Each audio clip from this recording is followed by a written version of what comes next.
peux-tu m'expliquer comment on lit les étiquettes? Alors, c'est extrêmement important à comprendre pour votre quotidien. On a pris quelques petits exemples avec nous.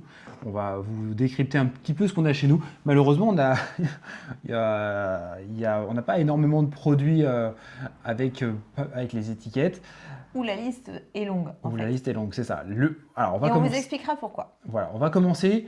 Par quoi tu veux commencer? On a pris quelques exemples pour la vidéo. Eh bien, écoute, j'ai pris de la pulpe à la tomate qui accompagneront ces délicieuses pâtes. Ok. Je trouve ça pas mal. Et justement, voilà, est-ce que tu peux m'aider à décrypter un petit peu ce qu'il y a dedans dans cette sauce tomate? Alors, déjà, quand on va regarder un peu les valeurs nutritionnelles, on va voir pour 100 grammes, ça représente 36 calories. Matière grasse 0,3, donc c'est-à-dire qu'il n'y en a pas. Ça veut dire qu'ils n'ont pas ajouté de gras dedans. Moi, de ce que La sauce tomate, sauce tomate. Voilà, il est marqué pulpe de tomate. Pour moi, quand je lis ça, il n'y a aucune matière grasse dedans, donc c'est-à-dire que c'est vraiment quelque chose qui est assez pur. Glucides 5,7 grammes pour 100 grammes, dont sucre 3,6 grammes. Là, j'en déduis que ça reste du coup un légume hein, qui est vraiment c'est de la tomate pure. La tomate c'est sucré un petit peu. Exactement. Le don sucre, on pourrait se dire que du coup ça peut être du coup le sucre naturel de la tomate. 1,2 g de fibres. Donc ça c'est parce que ils ont laissé la peau. Ils ont laissé la peau. Ou pas forcément, ça dépend si c'est. La tomate est un légume ou un fruit, peu importe dans quel cas, mais du coup elle contient des fibres. Exactement, un peu d'apport en protéines, donc 1,6 g, parce que oui, les fruits, les légumes contiennent un petit peu de protéines, c'est vraiment minime, mais il y en a un petit peu, et un peu de sel, donc ça je pense que c'est le sel qui a été ajouté. Du coup, là on voit que c'est un produit qui est assez pur, 36 calories, on voit qu'il y a vraiment très peu d'ajouts, mais du coup ce qui est important à regarder après... Mais ouais, est-ce que c'est suffisant de regarder l'apport en calories? Non, pas du tout. Ce qui est important c'est de regarder la liste des ingrédients. C'est la seconde étape. On peut regarder, même, ça serait presque même la première étape, c'est de se dire, plus la liste est longue, plus le produit n'est pas forcément très bon. Ou proche de son état naturel. Plus les industriels ont rajouté des choses pour le rendre plus savoureux ou tout simplement pour le faire tenir plus longtemps dans le temps. Exactement. Là, quand on voit donc tomates pelées concassées. Ah, au moins déjà, le premier, c'est des tomates. Parce que le nombre d'ingrédients que vous allez pouvoir acheter où ça va être de l'eau, c'est les boules quand même. C'est exactement. Donc là, du coup, c'est 65% de la boîte, c'est directement des tomates pelées. 33%, c'est du jus de tomate. Ça pourrait être mieux si on le ferait soi-même, mais franchement, pour dépanner, ça match. Et après, du coup, sucre. Ils en rajoutent un petit peu, certainement pour corriger l'acidité potentielle de la tomate. Et franchement, quand on fait une sauce tomate maison, il est possible qu'on en rajoute aussi. Exactement. Là, après, clairement, il y a 65 plus 33% de jus de tomate. En gros, on a 98% de tomates. C'est cool, j'ai vraiment acheté de la sauce tomate. Voilà. Et j'ai pas acheté de l'eau parfumée à la tomate. C'est pas vraiment de la sauce tomate que tu as acheté, c'est la pulpe de tomate. La sauce tomate, ça demanderait à être vigilant du coup sur la liste pour savoir ce qu'ils ont vraiment mis dans le contenant. Là, on voit qu'il y a très peu de choses. Il y a un tout petit peu de sucre, mais quand on voit qu'il y a 98%, donc c'est rien, c'est pareil. Il y a du sel et du basilic. On est vraiment, elle a un peu d'origan. Et acide citrique, du coup, c'est un correcteur d'acidité, c'est ce qui permet de conserver un peu plus longtemps. En fait, il n'y a pas grand-chose dedans. C'est vraiment un produit qui est utilisable sans trop de problèmes. Après, si vous le faites vous-même, c'est encore mieux, mais on peut customiser. Et du coup, pour accompagner cette sauce, j'ai prévu des pâtes. Alors, pâtes intégrales ou pâtes complètes. Ouais, on les aime bien, nous, celles-là. Voilà, désolé, on a très peu de pâtes blanches, ça fait bien longtemps qu'on n'en mange plus trop. Chacun fait ce qu'il veut. L'intérêt de ça, c'est d'avoir la petite pellicule qui s'appelle la fibre alimentaire qui est vraiment importante. Du coup, on va commencer par les valeurs nutritionnelles. On voit 347 calories pour 100 grammes, 2,5 grammes de graisse, donc ça c'est sûrement c'est les lipides, je pense, naturels. On va regarder dans la liste d'ingrédients. Glucides 64 grammes, dont sucre 3,5. Mais c'est pareil, ça va être l'amidon qui peut du coup apporter ces glucides-là.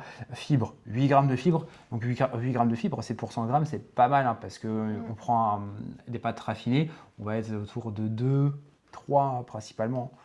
Les fibres vont avoir aussi pour effet d'assimiler un peu mieux les glucides. Donc c'est vraiment intéressant. Exactement, c'est ce qui va faire baisser la charge glycémique. On va trouver 13 grammes de fibres pour 100 grammes, donc du coup on a de la protéine végétale dedans, donc 13 grammes c'est déjà pas mal, hein, ça fait presque ça fait 70 grammes de poulet. On comprend que du coup, ça peut être un bon élément à associer avec des légumineuses, Oui.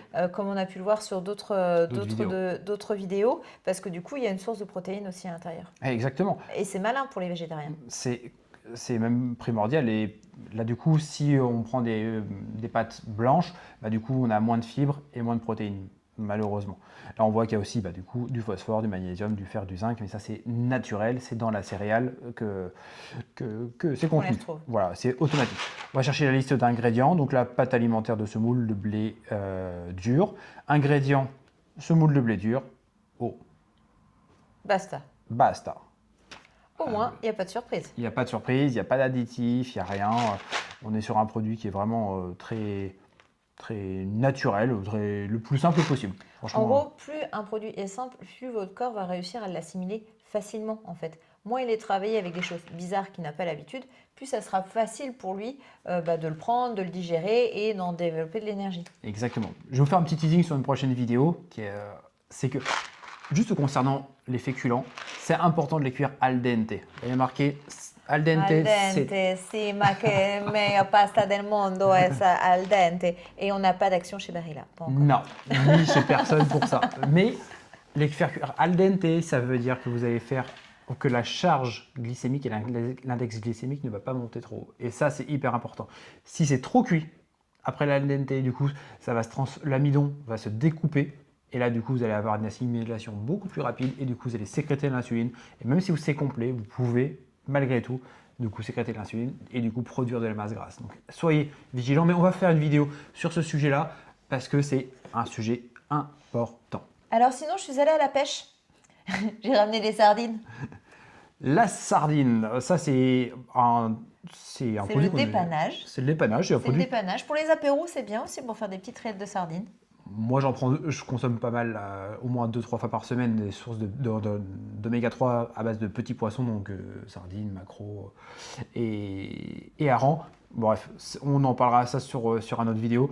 Là, l'idée, c'est les étiquettes. Donc, quand on regarde les valeurs nutritionnelles qui sont marquées juste après les ingrédients. Ingrédients déjà, sardines, huile d'olive vierge extra, sel.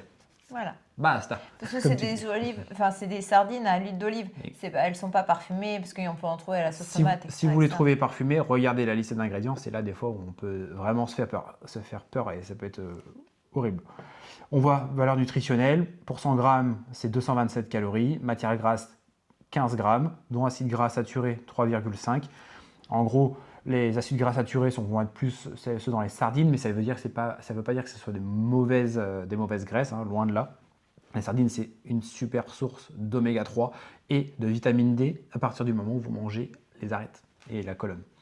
Ça, c'est important. Glucides 0 g, sucre 0 g, protéines 23 g pour 100 g et 1,2 g de sel. Donc on voit que c'est quelque chose qui est riche en protéines et riche en bons lipides, en sachant que l'huile d'olive qu'il y a dedans, moi je la mets à part pour cuisiner des fois avec. Tu la bois pas quoi? Non, je la bois pas. Je prends pas tout ce qu'il y a dedans. Du coup, on l'égoutte. Mais du coup, on peut même voir que le poids net, c'est 135 grammes. Les poids nets égouttés, il reste 95 grammes de produit. Donc, ça fait à peu près un peu moins de 200 calories pour les sardines quand on les égoutte. Et du coup, ça fait à peu près 20 grammes de protéines. Exactement. C'est pas mal. Ça fait un super apport. Voilà, c'est quelque chose, nous, c'est ce qu'on a dans nos placards. C'est plutôt pratique. Bon, après, on a deux autres choses à vous présenter. Une coquine et une moins coquine. On commence par la moins coquine. Oui, on va garder le petit plaisir pour montrer qu'on est humain. On est normal. Alors, un basique, les flocons d'avoine. Alors, c'est basique Alors, pour on nous. n'est pas des chevaux, ok. Ouais, non, mais voilà, mais c'est vrai que ça reste une bonne base de cuisine. Moi, j'adore me faire des porridge et encore plus depuis qu'on a pu voyager en Amérique du Nord et découvrir de délicieux porridge. J'adore me faire ça au petit déjeuner. J'adore aussi le réduire en farine parce que du coup, ça fait une farine légère, que ce soit pour faire des pancakes, des crêpes, des gaufres ou même certains gâteaux. C'est vraiment pas mal. Exactement. Surtout que ça fait partie des céréales qui sont le plus riches en fibres solubles et insolubles, mais avec la fibre soluble. Donc ça c'est un autre sujet de vidéo, mais du coup c'est vrai que voilà. Nous on adore ça. Certains, si vous n'aimez pas ça, mettez-le en commentaire, faites-le nous savoir. si vous en avez au quotidien, c'est top. Je pourrais vous partager ma recette de porridge pour le petit déjeuner. C'est peut-être une bonne idée. Là on voit liste d'ingrédients et valeurs nutritionnelles. Du coup ingrédients 100% flocons d'avoine complet. important, complet, voilà, issu d'agriculture biologique. Nous, c'est un choix de prendre du bio parce que On en mange beaucoup. on en mange Alors beaucoup on l'un et se dit tant l'autre. qu'à faire. Et puis on les aime bien. Ah. Ils ont une bonne texture et on les aime bien. Petite chose extrêmement simple, pourquoi on les prend bio? Parce que du coup, mais il y a beaucoup moins d'intrants que dans le classique. Et un autre facteur important, c'est que dedans, ça évite de mettre du Roundup, donc le plus gros pesticide. Et c'est ce qui va faire aider l'avoine à sécher plus vite. Donc du coup, c'est un pesticide qui est vraiment pas bon pour la flore intestinale, donc on évite. Puis il n'est pas bon dans le porridge. C'est peut-être pour ça que vous l'aimez pas le porridge. C'est peut-être ça.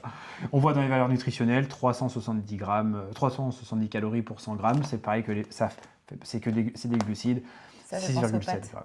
Et c'est exactement ça. Les pâtes, le riz, ça se ressemble. Hein. Généralement, on est pareil. Donc là, 59 grammes de glucides pour 100 grammes, dont sucre 0,8, fibres alimentaires quasiment 10 grammes, 9,7. Donc ça, c'est top.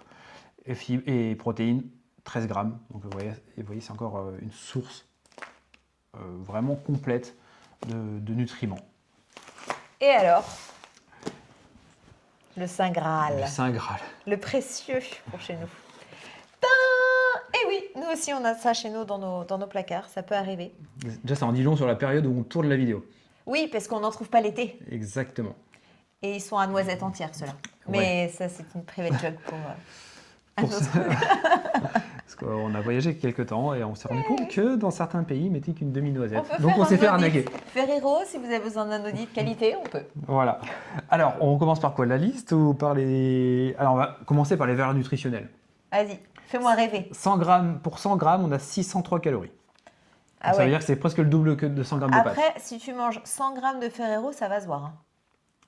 Oui, Ça fait un tiers de la boîte. c'est vrai. C'est pas tant que ça. Parce que un tiers, enfin, des fois, on sait qu'il y a des gens qui peuvent vite dégager un plateau. Un plateau, ça serait la moitié de la boîte. Bon, moi avant, quoi. C'est ça. Ça ferait plus de 300 calories.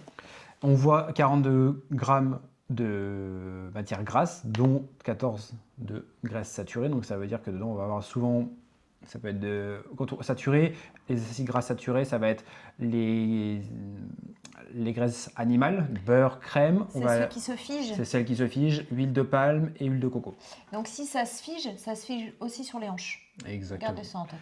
À manger avec parcimonie, faites-vous plaisir aussi. Hein. On n'est pas dans ce monde de La brut. preuve, on les a. Glucides, 44 grammes de glucides, dont sucre 39,9. Protéines, 8,2. C'est pas mal. Hein. C'est pas mal. hein. C'est pas mal. Ça, Mais ça va être les noisettes. Faudra en manger 100 grammes. Il faudra en manger 100 grammes. Moi, je ne vais pas en manger 100 grammes. Je sais pas. Du coup, on va passer à la liste Il n'y d'ingrédients. a pas de sel dedans. Sel 0,15. Ok, Ouais, donc au moins, c'est pas... c'est rien, c'est pareil. Ingrédients chocolat au lait 30%, dont la composition du chocolat au lait, c'est sucre, beurre de cacao, pâte de cacao, lait écrémé en poudre, beurre concentré, émulsifiant, lécithine de soja, vanilline. Voilà, la liste est longue juste pour 30% de chocolat au lait. Après, on va retrouver 28% de noisettes, sucre, huile de palme, farine de froment, lactosérum en poudre, cacao maigre, émulsifiant, donc la lécithine de soja, poudre à lever, carbonate acide de sodium, sel, vanilline. On voit que la liste est longue, et c'est là où on se rend compte que s'il y a quelque chose que vous devez privilégier, c'est les listes les plus courtes. Même si vous pouvez vous faire plaisir de temps en temps, faites-vous plaisir de temps en temps, c'est pas un problème. Du coup, c'est avec parcimonie, mais faites-vous plaisir. Mais plus vous avez une liste courte, mieux c'est pour votre santé, mieux c'est pour votre corps. Et vous savez quoi, des fois, si vous n'avez pas la liste des ingrédients, c'est pas plus mal. Ça veut dire que vous achetez des choses, des produits frais. Cherchez la liste d'ingrédients sur un pot de miel. Ouais, cherchez la liste d'ingrédients sur une courgette. Il n'y en a pas. Soyez au plus proche du produit brut. Et ça fait un peu cliché, mais c'est quelque chose qui est important. Passez un peu en cuisine. Et méfiez-vous des faux amis parce que le marketing est très fort pour nous faire croire que ce sont des produits qui peuvent être sains, bons. Et dans les produits dits healthy, eh ben, vous pouvez voir que la liste des ingrédients est souvent très très longue et on peut trouver des choses dans le garde-manger de base qui vont être du coup beaucoup plus healthy que certaines choses qui nous sont vendues healthy. Ouais, complètement. Et quand tu regardes par exemple des cookies bio, tu vas voir la liste, elle est énorme avec tout ce qu'ils mettent dedans. Alors que les cookies, quand tu les fais toi-même, bah, c'est du beurre, du sucre cassonade, des pépites de chocolat. Des fois, bon, même si les pépites de chocolat, la liste est longue. Et même dedans, parfois, mais- les prix premier gamme, on peut se dire, ah, c'est peut-être moins bon, ils mettent plus de choses dedans. Non, tout simplement, des fois, il y a moins de choses dedans. Il y a Ouais. moins de transformation. Donc, ayez la curiosité de retourner, de regarder, oui, les ingrédients, parce que c'est très...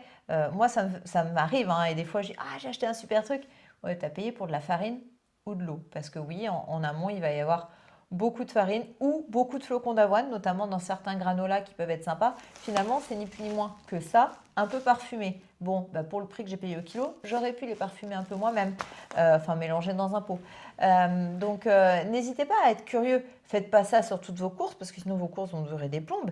Mais commencez à regarder un petit peu ce que vous avez l'habitude d'acheter. Et au fur et à mesure, vous serez un as Et dans le choix de vos donc, chose importante que j'ai oublié de dire, c'est que dans la liste d'ingrédients, le premier ingrédient, c'est toujours celui qui est en premier. en plus grand. Voilà. En plus grande C'est en composition. décroissant. Donc en fait, c'est-à-dire que le premier, c'est ce qui a le plus, le dernier, c'est ce qui a le moins dans la composition. Donc plus vous avez une liste courte, mieux c'est. Et du coup, bah, pour voir les concentrations, bah, vous regardez vraiment ce qu'il y a dedans. Souvent, vous allez voir, vous avez du sucre dans beaucoup de choses. Si vous regardez ce que vous donnez des fois à vos enfants, bah, vous allez vous rendre compte que des fois, c'est Sur la c'est liste une des catastrophe, gâteaux quoi. des enfants, c'est Ouais. une catastrophe. Et après, vous en trouvez qui sont top et qui sont loin d'être les plus chers Oui. et que vous êtes OK, que votre enfant aime, parce que c'est aussi important. Parce que la santé de vos enfants, c'est vous qui la contrôlez, c'est pas eux qui la contrôlent. C'est vous qui êtes décisionnaire. Je vais être un peu brut sur ça, mais si vous avez un enfant en surpoids, c'est de votre faute. C'est pas de sa faute à lui. C'est vous qui lui donnez à manger. C'est lui Et qui. c'est nous qui achetons et qui mettons dans les placards, C'est- effectivement. Malheureusement, c'est un peu dur à entendre, mais c'est la réalité. Vous êtes le décisionnaire de l'avenir de votre enfant. Hein. Personne ne nous force à mettre quelque chose dans notre caddie et à le passer en caisse. On est les seuls à faire ce geste. Ça n'empêche pas des plaisirs, mais il y a une différence entre des plaisirs et le plaisir quotidien de manger du sucre, du sucre, du sucre. Voilà, bon, je parle du sucre parce que c'est un sujet qui nous touche un peu tous, mais soyez vigilants là-dessus. Voilà, et puis même petite indication, pour savoir les valeurs glucidiques par rapport à ce qu'on là, je viens de parler du sucre, ça fait penser à ça. Plus favoriser au maximum les aliments quand vous prenez des glucides, des aliments qui sont en dessous de 65 grammes de glucides, ça veut dire que la Pour charge les 100 grammes. pour les 100 grammes, c'est ce qui ça voudra dire. Et puis il y a de fibres aussi, ça sera important. Ça voudra dire que la charge glycémique est plus basse et du coup ça sera beaucoup plus Ça évitera le intéressant. fameux pic de sucre. Exactement. On fera une petite vidéo sur ça, sur l'insuline aussi. C'est un sujet qui est extrêmement important. On prendra le paperboard pour vraiment expliquer les pics d'insuline et comment le pancréas peut du coup devenir notre pire ennemi avec notre alimentation. Voilà, je pense qu'on a fait le tour sur la lecture des étiquettes. J'espère que s'il manque quelque chose, si vous avez des interrogations, envoyez-nous un petit message sur les réseaux sociaux ou mettez un petit commentaire. On sera un plaisir de vous répondre. Et puis moi, je vais aller faire des pâtes à la tomate. Je vais rajouter un petit peu de parmesan dessus, ça sera Voilà. parfait. Avec Et des puis en sardines. dessert, on aura un petit frérot. Du coup, vous souhaitez une très bonne journée, soirée ou matinée. Bon appétit. Et bon appétit. On vous dit à très bientôt. À Ciao, ciao. bientôt.